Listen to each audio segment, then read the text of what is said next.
I know I'm getting older, changing, getting softer in certain areas. I just put my dog to bed. Like I put a blanket over him. I put him in a human position. I tucked him in. I laid him down, and then I like wrapped him up in his blanket and kissed him on his forehead and turned the light off and like go to bed, sleep well. I'll talk to you in the morning. And like left out of the room like it's a child. He's 2 years old. He's 2 years old. So what is he? 18 by dog standards. He's 18. I've talked about this before. I'm going to talk about it some more, and I'm going to talk about it. There's people. Somebody got a tour called the Dog Dad Tour. I don't know where the fuck I saw it, but I saw it, and I was like, "That's not a thing, man.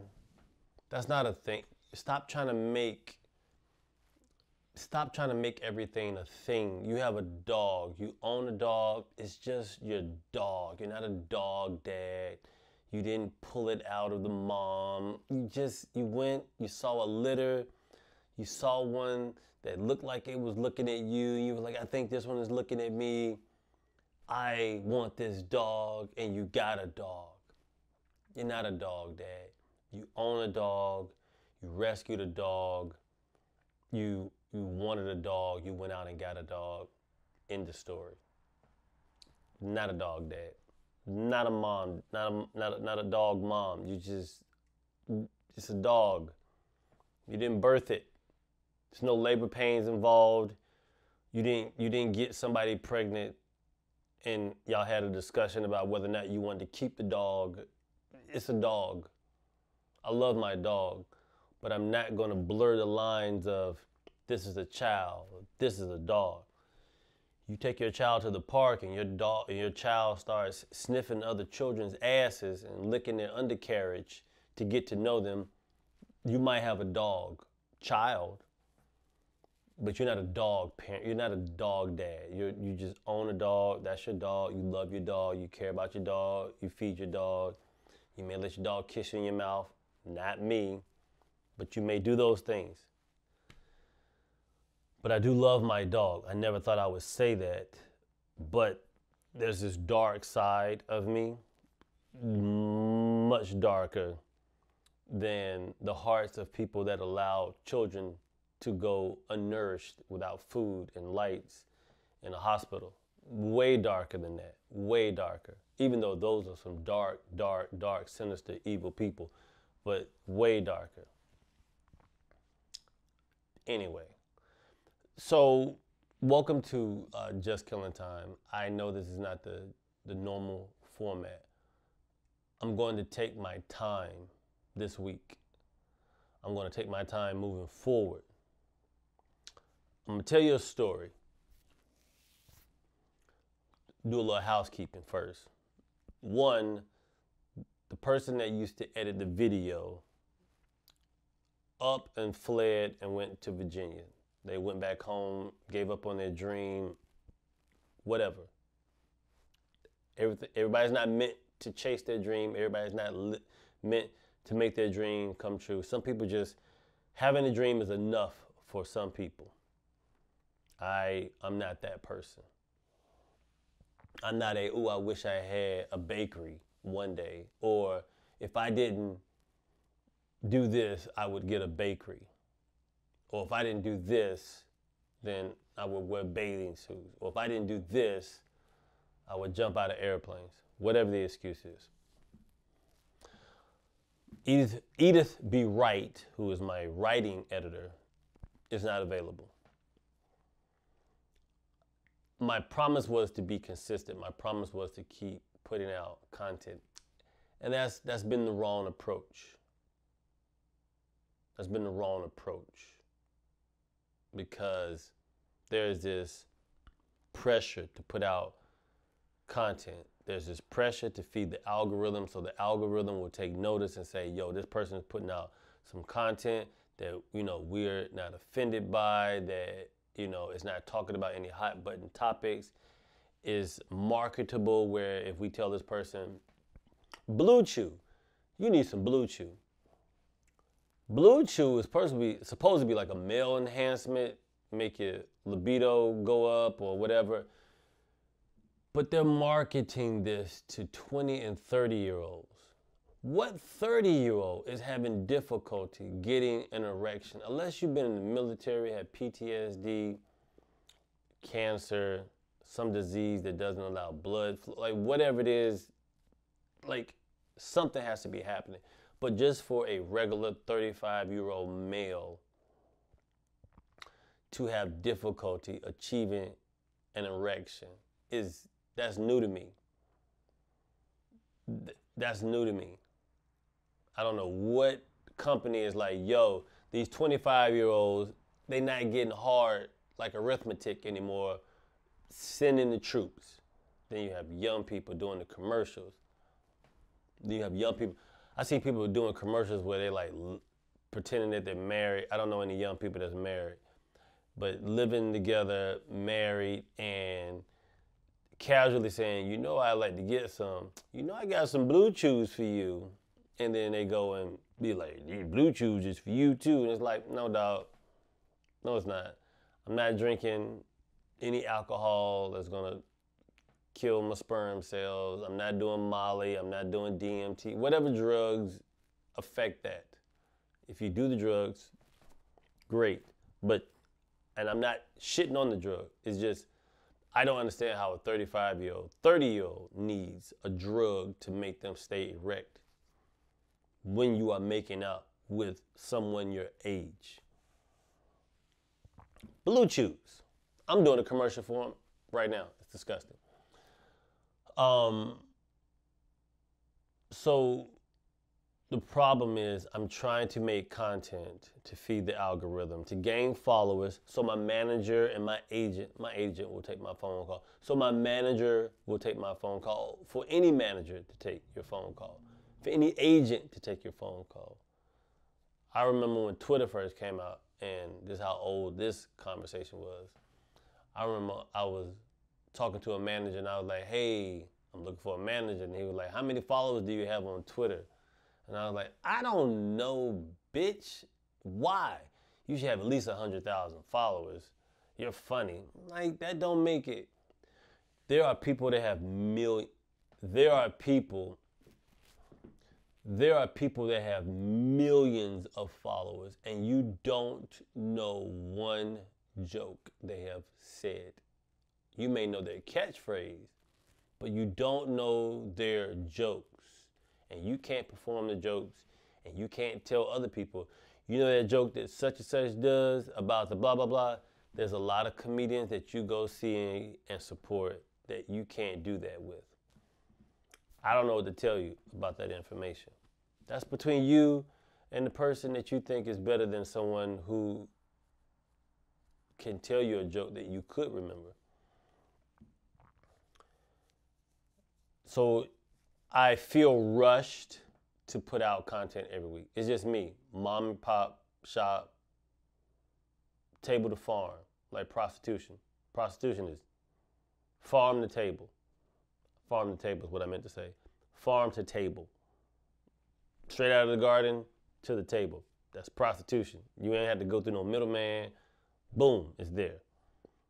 Me is, you don't have to go through distribution. You don't have to go download it. It's just here.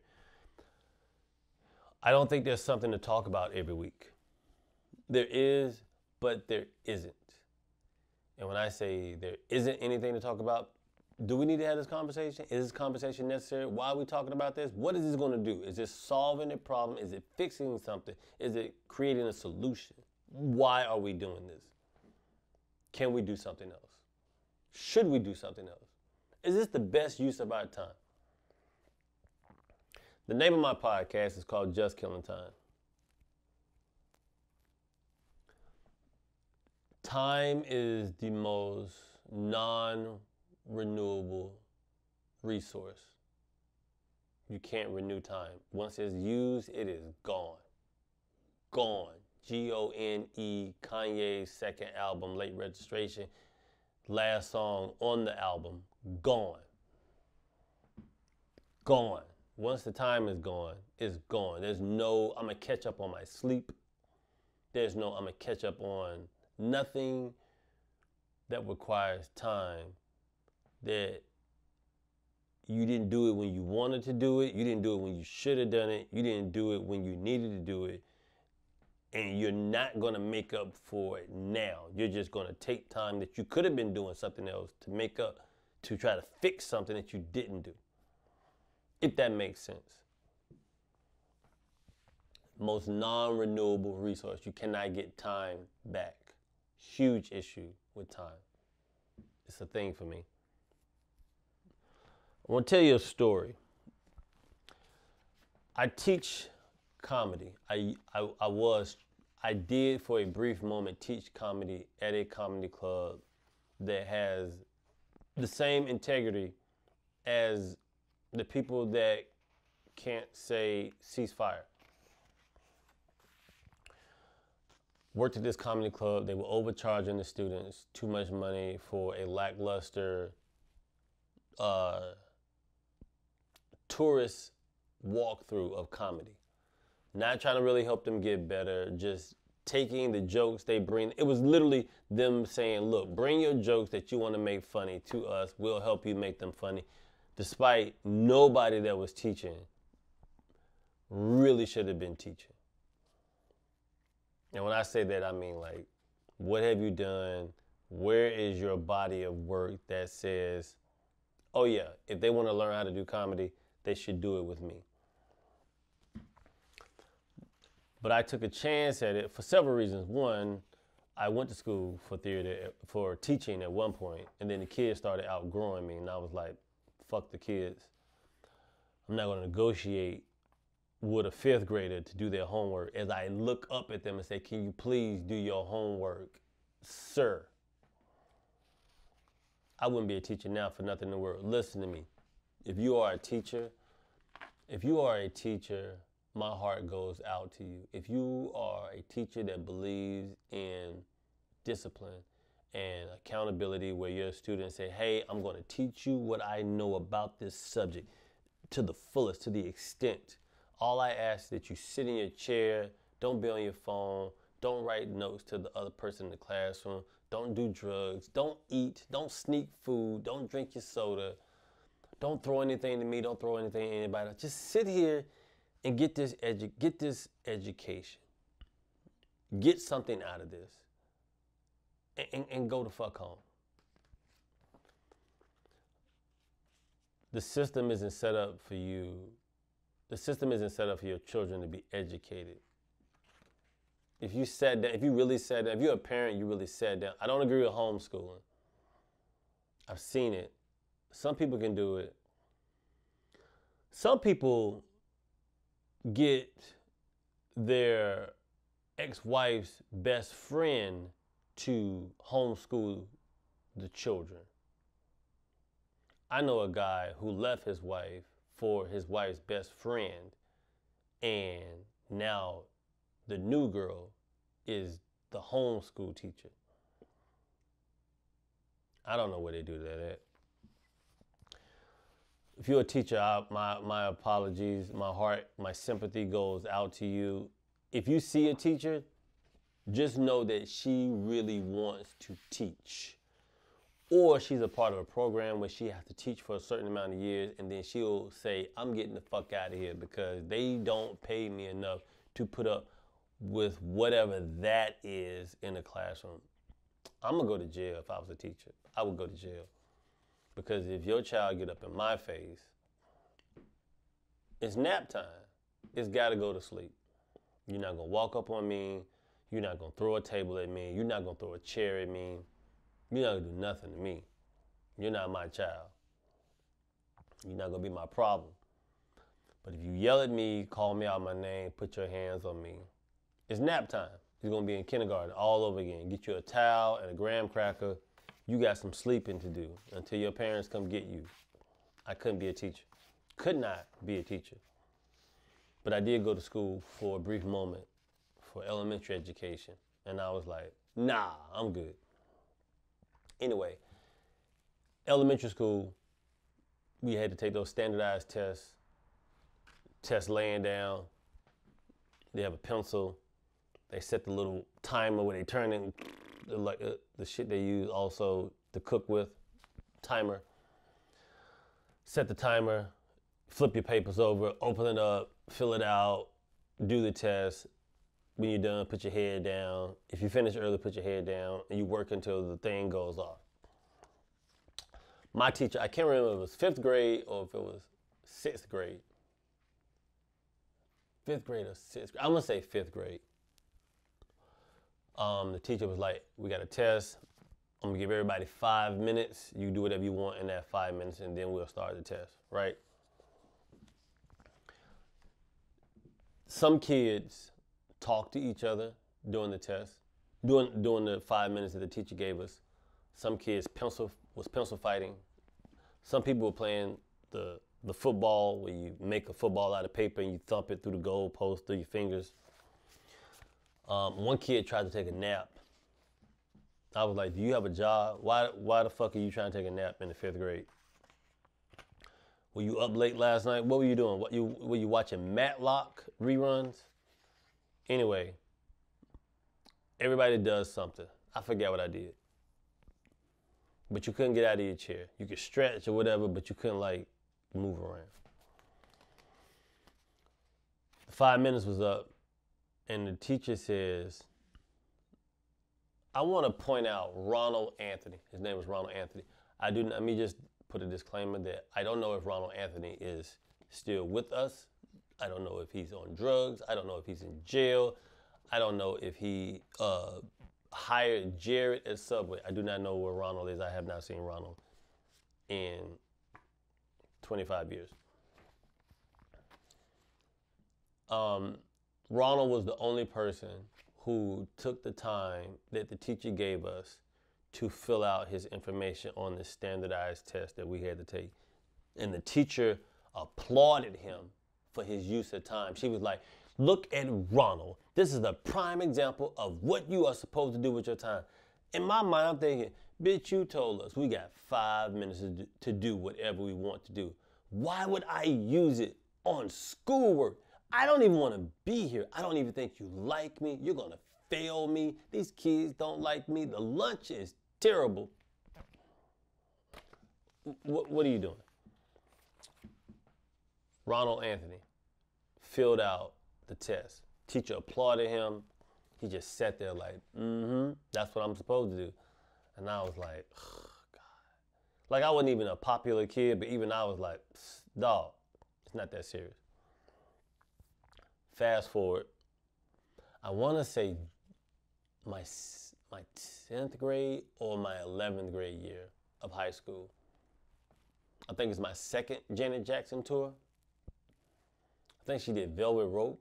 No, I saw Rhythm Nation tour, and I saw the Janet tour, the controversial one where I guess the guy she was married to at the time used his hands to cover her breasts, and she kept her hands up. It's a sexy photo. It's like it belonged on the cover of a magazine, but it was her album cover, and that album had Anytime, Any Place on it, which is a please get me pregnant before the song goes off type of song.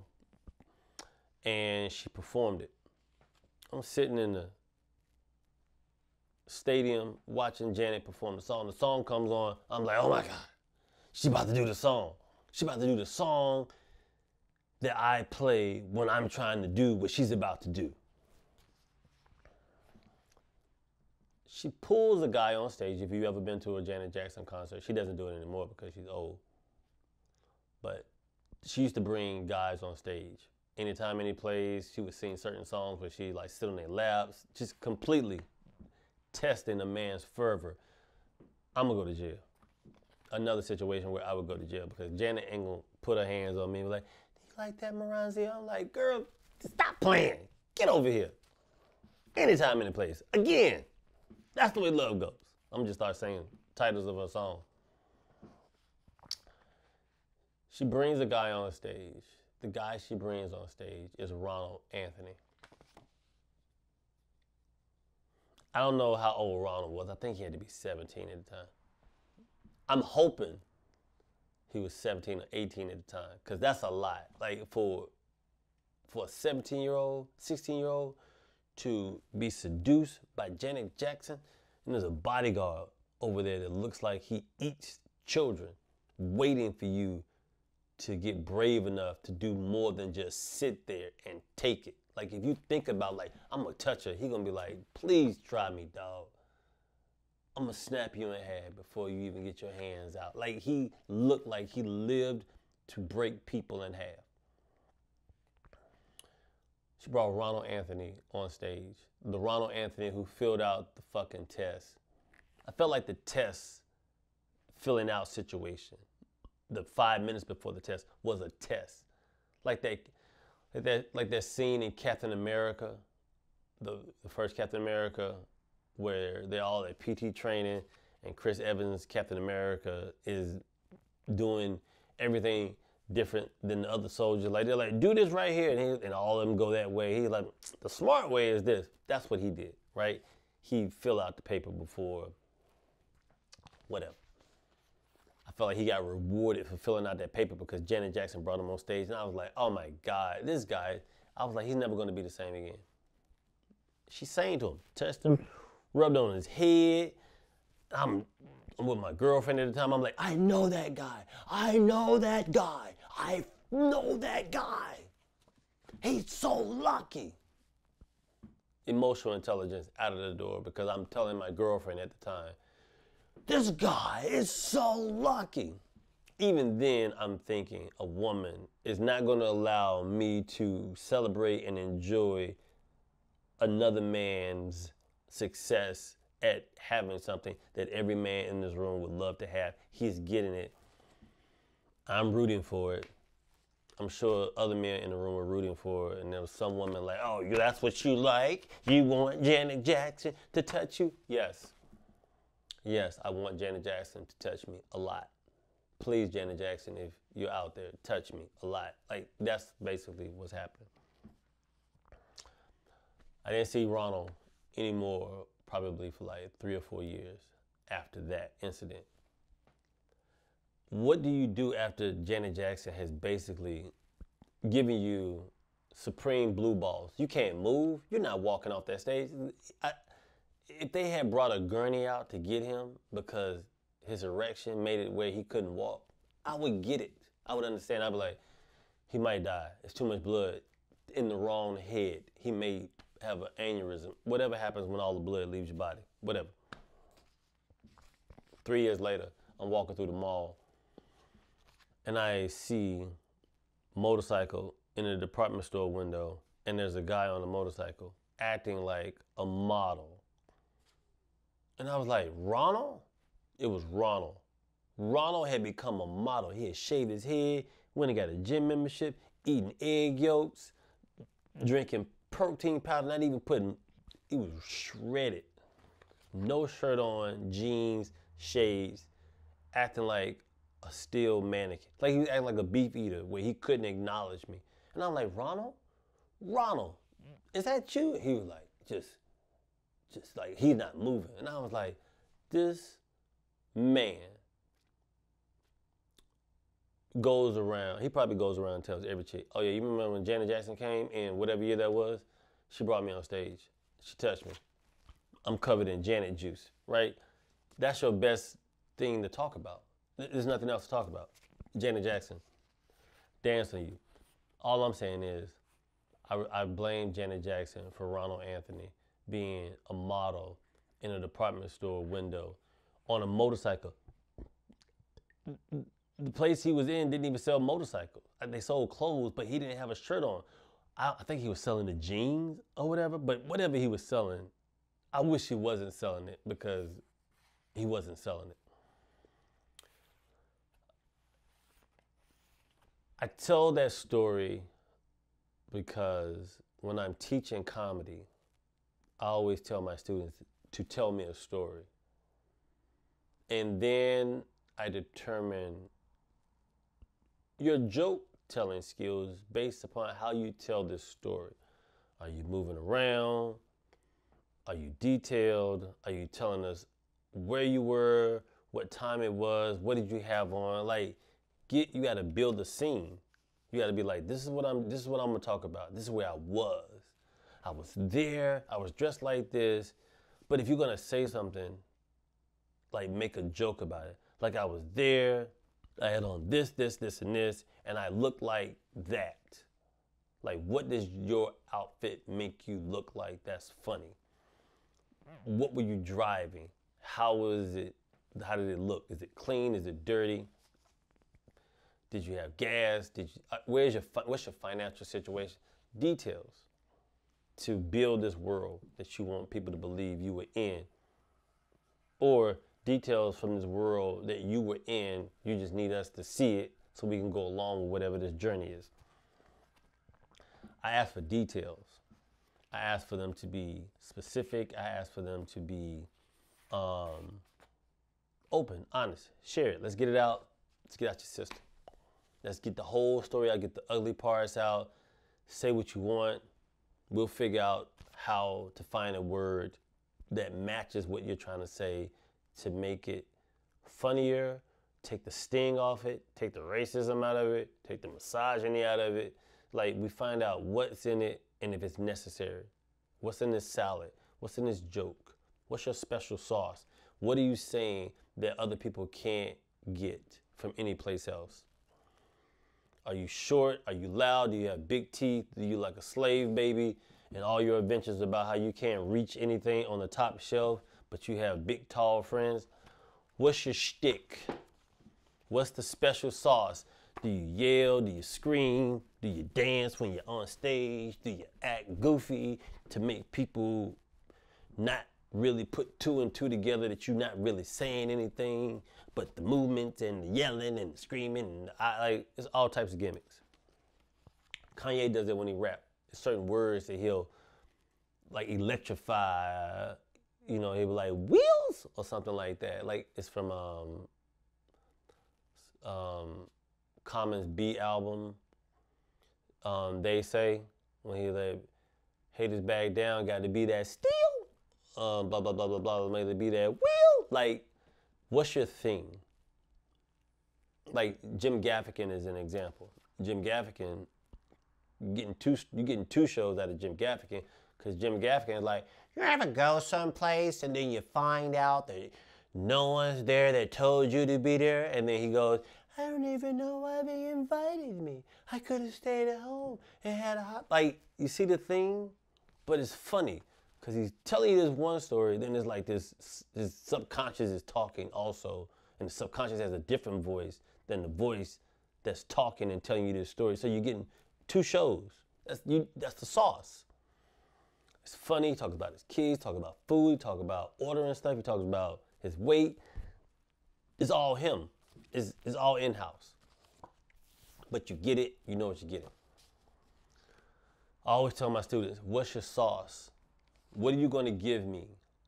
Don't give me your opinion on politics. Unless you want to be a late night talk show host, or you want to work on a daily show, or you want to be the next whatever the fuck person who you trust to tell you about the government that's fucking you, but they can make it funny.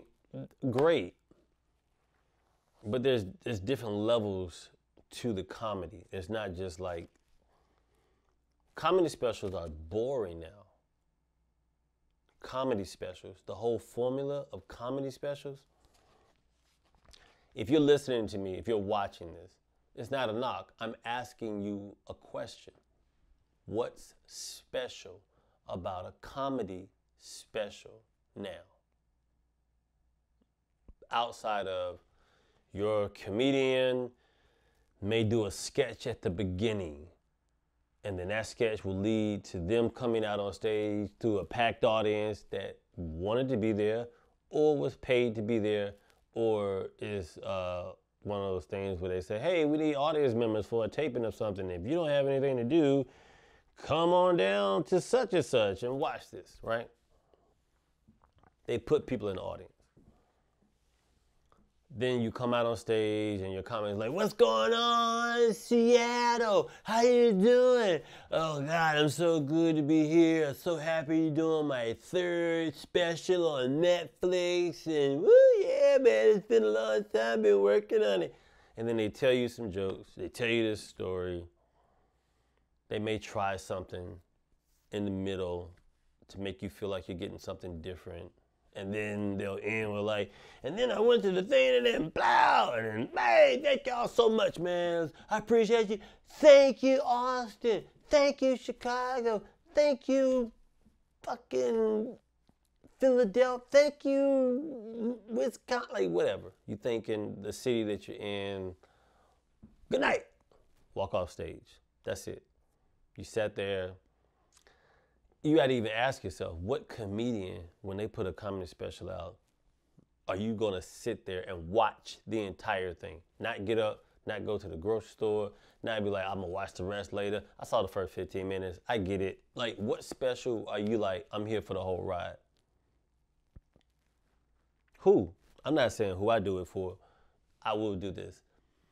I'll watch Patrice O'Neal's Elephant in the Room like I've never seen it before. Watch it from beginning to end and find something in it that I had not seen before, even though I've seen it more times than I've seen my father in the past 10 years. Facts. Watch it over and over and over and over. What comedian drops a special right now? You're like, phew, I'm going home to watch that. If it comes on, you see it. But who's like, I'm going to go home watching just that? It's the same. It's the same thing. No one's doing anything different. Some people shoot them in stadiums because nothing's more intimate than 53,000 people. Intimate, 53,000. If you Google intimacy, it says 53,000 people think that you should just be around them at one time and do comedy. That's not intimate. You shoot him in a stadium, you shoot him in a theater, you shoot him on a football field, you shoot it from the moon, you shoot it in virtual reality, you shoot it you shoot it while you're delivering the baby. That's the next maturation of it. Women shooting comedy specials while they're giving birth. And then I told him that baby comes out. Thank y'all for coming out. Thank you for the baby coming out. Thank you, everybody. This has been wonderful. See you next time. Whatever.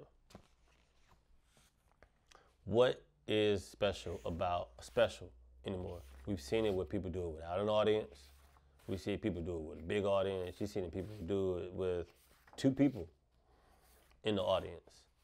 What is the fucking next step to a comedy special besides joke, joke, joke, joke, joke, joke, joke? You know what's funny? Joke, joke, joke, joke, joke, joke, joke, joke. Or you could take the road less traveled where you just stand on stage and you just tell everybody, you lull them to sleep by saying, and life was hard and I couldn't put down the chili cheese sauce popsicles and I got laughed out of my neighborhood for it, and I had a boy haircut even though I was a girl. I had a girl haircut even though I was a boy, and the crowd was like, oh my God. And then everybody's looking for their razor blades under their tables because they like, this has to come with razor blades and mineral water because we're supposed to end it after this, right? It's just disgusting. I think comedy specials, TV, film, Marvel, Star Wars, all of it should go away for like 3 years. Like the slam dunk contest. Remember the slam dunk contest? Had wore out its welcome. People were like, we gotta get this. It's too much. This is too much. We've seen it. People started jumping over people. Blake Griffin jumped over a car. People was wearing capes. Somebody came out with a gorilla on their back. Like, everybody was trying different ways to make the dunk contest amazing. It's not going to be any more amazing than what it already is, because what more can one man do with a basketball between his legs, behind his back, throw it up to the sun, let God catch it, throw it back down to you, alley-oop, like Stephen Hawking sends it to you from the grave. Like, what do you want? Then it had to go away for us to appreciate it, and then it came back. We were like, oh, the slam dunk has returned. Like Disney with the vault. Sleeping Beauty is going back into the vault, not coming out for another 15 years or whatever. What is special about a special? What is special about a special when everybody, is anything special if everybody can do it? Is anything special if everybody can do it? And when I say everybody can do it, meaning more people do it that shouldn't. Let me take that back, because who am I to say who should not have a special? Who are you to say, Moranzia, going to therapy? Who are you to say who deserves what? If special was supposed to be special, too many people are being called special for it to be special now. It's like, if everybody can go into VIP, is it VIP? Because the same amount of people that's not in VIP is the same amount of people that's in VIP. I got another question. Sidebar, Noble, I apologize. I did not do the cardigan this time. For you out there, it is 2-something in the morning. It's 2 a.m. in the morning, and I am recording a podcast episode. I live in LA. It's been raining for the past 4 or 5 days, nonstop. Just people are floating down the street. Every year they say, oh my God, we were not prepared for this. It's like, how are you not prepared for this? This happens every year. We didn't know the rain would be this much. Homeless people are drowning. We didn't know it was going to be this bad. We're going to need to raise the taxes so we can get the funding to fix this problem that we should have fixed last year. It happens every year. It's called government. It's called Congress. I didn't get to do the cardigan, sit down with the t-shirt and the cardigan like Mr. Rogers. It was very impulsive because that's what I wanted. Oh, I said, the question was, do you believe that for all the criminals that's locked up, for all the criminals that are locked up in the world, let's do United States, all the criminals that are locked up in the United States, do you think that there are as many corrupt politicians as there are people that's locked up? Because I wonder if the streets would be safer if corrupt politicians were locked up and the people that they have locked up out, or if they should just all be locked up together and they give them a pool stick, and Heath Ledger's Joker breaks it in half and says, there's one opening, and whoever comes out of that gets to be a governor or a supervillain or a senator or something like that.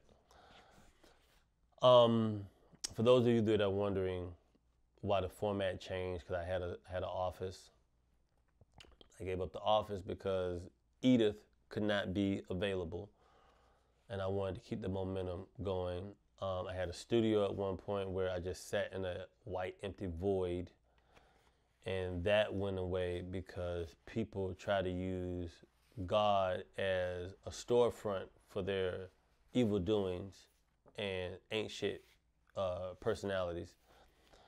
I was doing it outside, like I was trying different locations. I was just trying to bring some flair to it. I was trying to give it, something aesthetically pleasing. Be a storyteller, raconteur, a griot. I'm trying to tell a story. I'm trying to give some backdrops to these stories that I'm telling so it doesn't look so blah de blah in the background.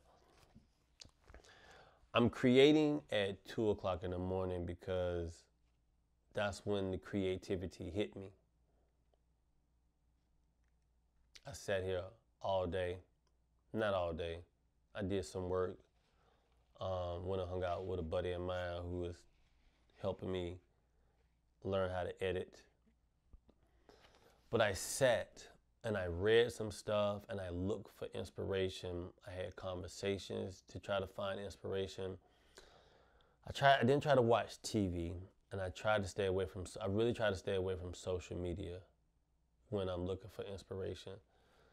So I try to go through all my old boxes. They have jokes in it. I have notepads for days of just ideas, thoughts, jokes, concepts, premises, sketches, the whole nine.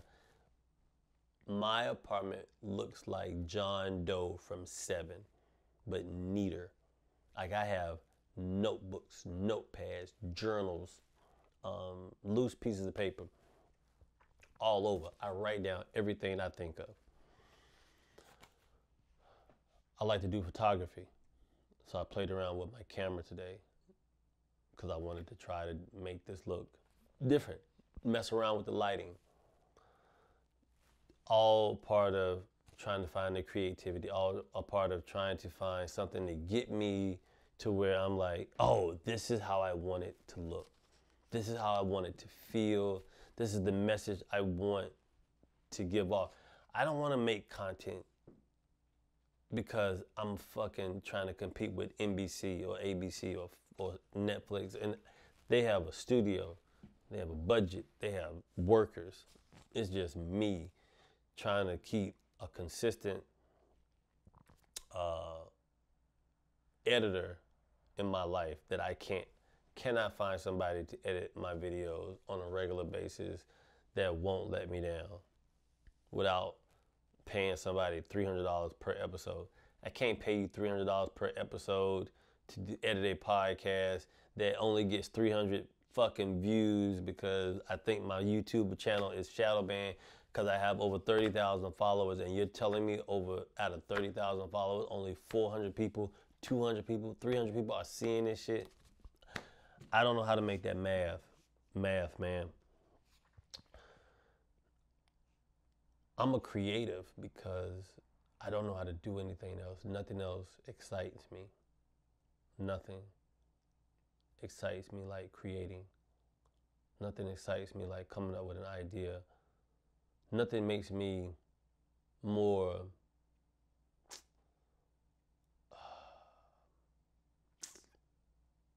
unenthusiastic about the final version of whatever it is that I create, like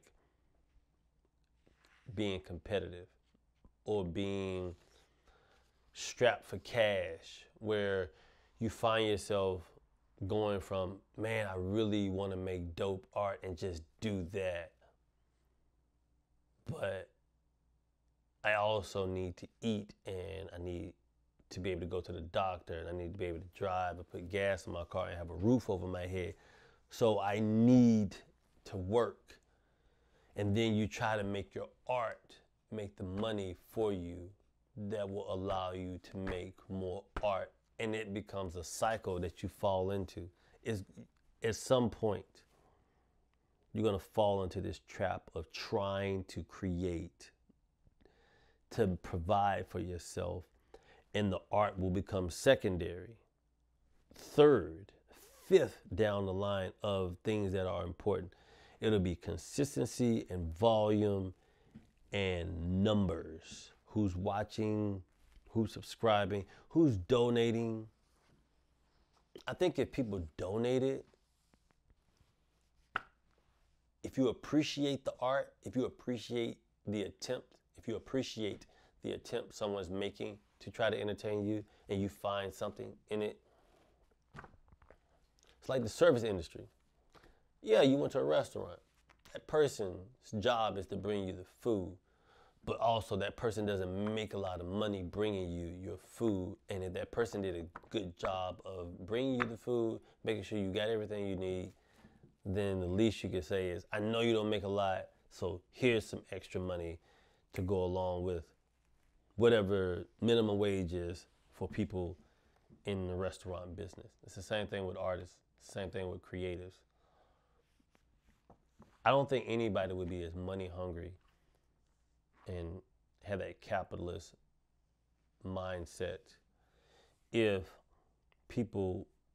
they could make just enough money to be able to create what they wanted to create and create when they wanted to create.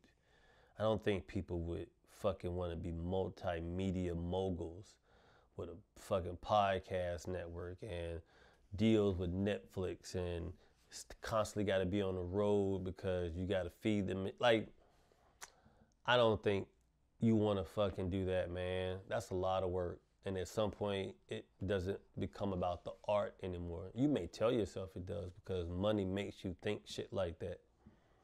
I could be wrong, but I just know as a creative, I have to create or I'll die. Like if you stick me behind a desk, you put me on a forklift, I'm going to die. I know you can't say that on social media the way I'm saying it, but I don't know how to, I don't have a passion for anything else besides creating. Because working every day, working until I die, is not going to help me live forever. And I know you can't live forever. And it's kind of dumb to try to live a long life if you're not going to enjoy living and then telling yourself that you're happy or content with just being able to go on vacation with your family twice a year, or be able to drink some suds while you're watching a football game. That's enough for you. You gotta be fucking kidding me, dog. There's no way you work 40 to 50, 60 hours a week, and then you get the weekend off, and you take your kids to the mall, and you eat some shitty mall food, and then Sunday you watch sports, do some chores, eat dinner, go to bed, get up and go do the same shit that you just did last week. And being able to fucking drink a beer on Sunday is enough, and you want to get up and go back and do that shit again, that don't make you a man. That make you dumb. That don't make you a man. Trying to kill yourself doesn't make you a man. It makes you dead. Trying to work yourself to death doesn't make you a man. It makes you dead. Faster. Faster. You're not going to live forever. So what's your goal? To just see how long you can live? Is everybody trying to fucking be a millionaire and leave wealth behind for your family to fucking fight over because they ungrateful pieces of shit because they didn't have to work for what you leaving behind, so they don't care about the fact that they should probably be patient or at least go out and pretend they want to fucking contribute or provide for themselves before they get their hand out asking for something they didn't fucking earn? Help me make the math. I'm a creative, and my creative is stifled when I'm miserable. My creativity is stifled when I need to be by myself and people are like wanting me in their fucking presence. It's hard to create when you have to pretend you want to audition for something that is completely opposite of what you're working on.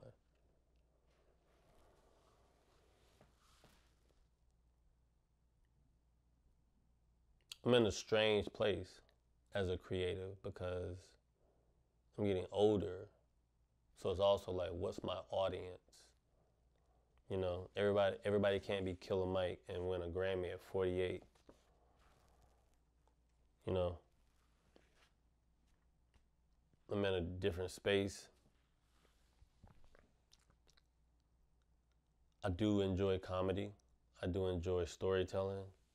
I just don't have the energy to constantly entertain people every day or every other day with sketches and shit and reviewing movies and fucking having 15 different podcasts and fucking I'm selling you lip gloss or I'm selling you a koozie for a beer that you shouldn't even be drinking, or what are we doing? Like, we just selling shit. We are just selling shit that'll end up in a landfill in fucking Colombia or Haiti or someplace because we don't want our trash. We'll send it to someplace else. Like, can y'all take this? Somebody there can wear it. We don't want it anymore here. We've moved on to something else. The world is starting to look more and more like Idiocracy. Fucking, if that movie becomes true, that's the worst prediction ever. Just in a weird space of like, I love writing now, but writing is work, and writing takes a long time. So my initial idea was, I come on here, I talk about jokes that I've told before, and then I wanted to write about the jokes, because I have jokes where I'm like, man, I can't believe I did that joke, or why did I do that joke? Like, just to revisit it, discuss it, talk about that, write about it. I'm writing a couple of books, but I'm also writing essays, and I'm also writing blogs for my blog that I do. I don't like to call it a blog because I feel like blog has been worn out, like specials, or cap, or whatever, or slime, whatever these Nickelodeon terms that we're using now. I write stuff and I put it on my site for people to read. I called it Eat, Emotionally Available Today, and I started it during the pandemic because I was like, well, I don't think we're going to be outside for a while, so let me write to the people. And then I abandoned it. Once the world opened back up. But I'm going to go back to it because I want to talk about ideas that I have for the book on here, and then I go and write the stuff out.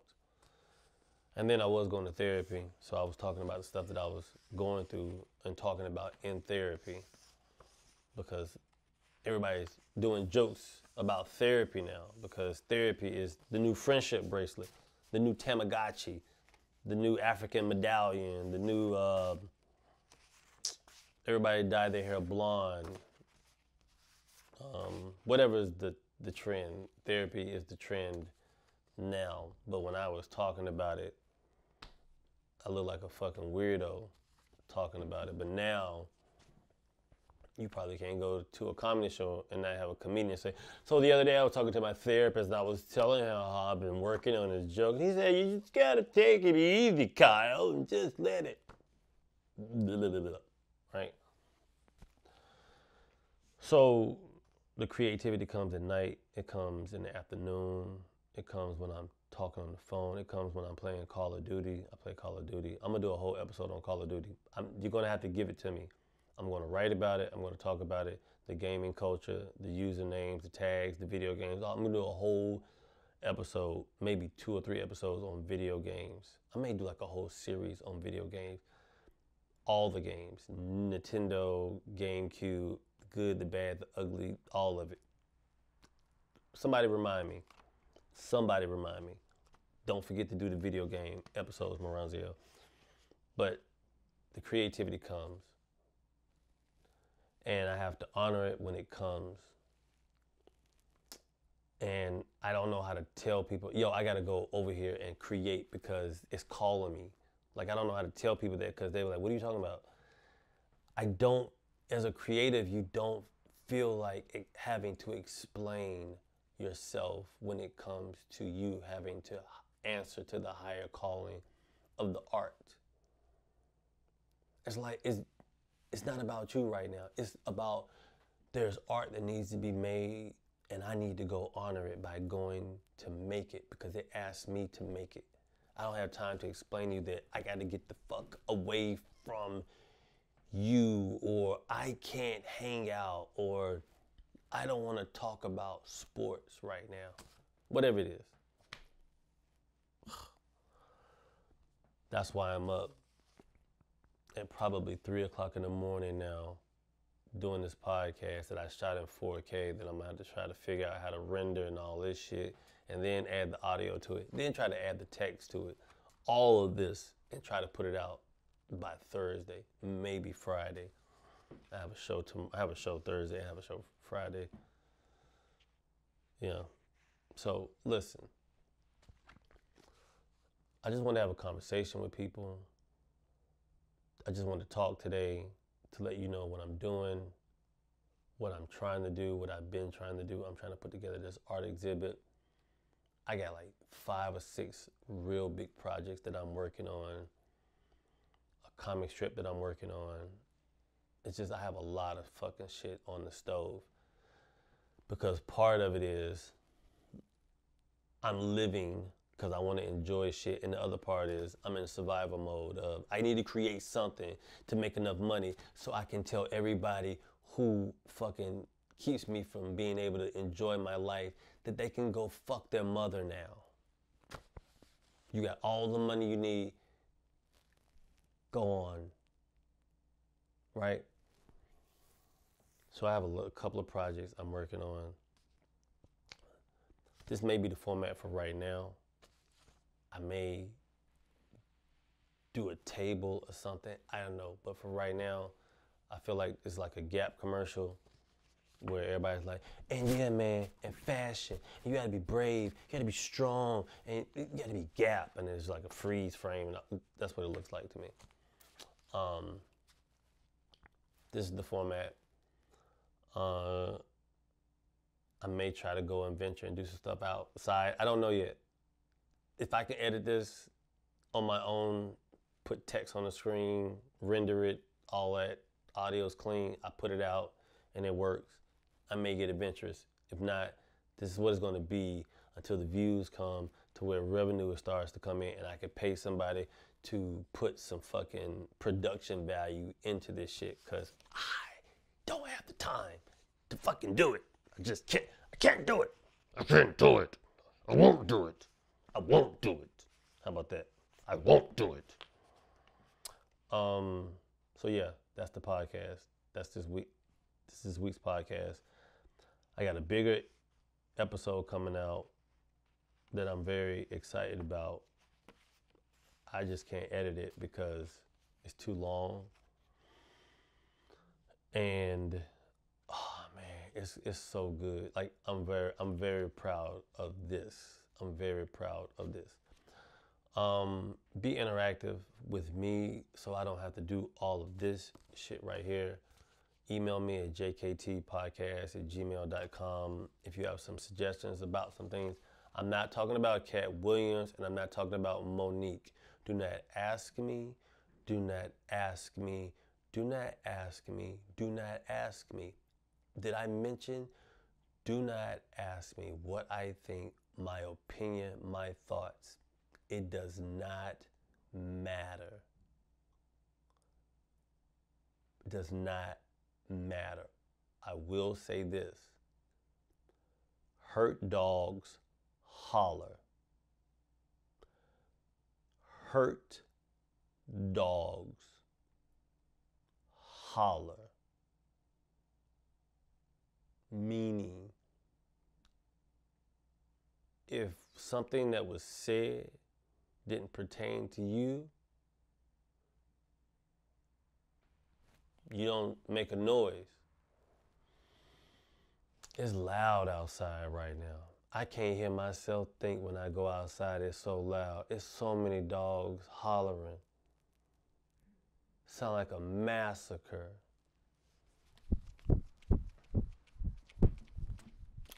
This is the podcast. I'm also thinking about going back to college for therapy. I know, but I'm thinking about it. I'm going to keep saying it. But I do have a book in me this year. This year. JKT podcast. You can download this. A critique would be nice. Listen, if you don't like this podcast and you leave a comment on my page, I got a view, bitch. I got a view from you. It don't matter now. I got what I wanted or needed out of the transaction. Bitch be gone.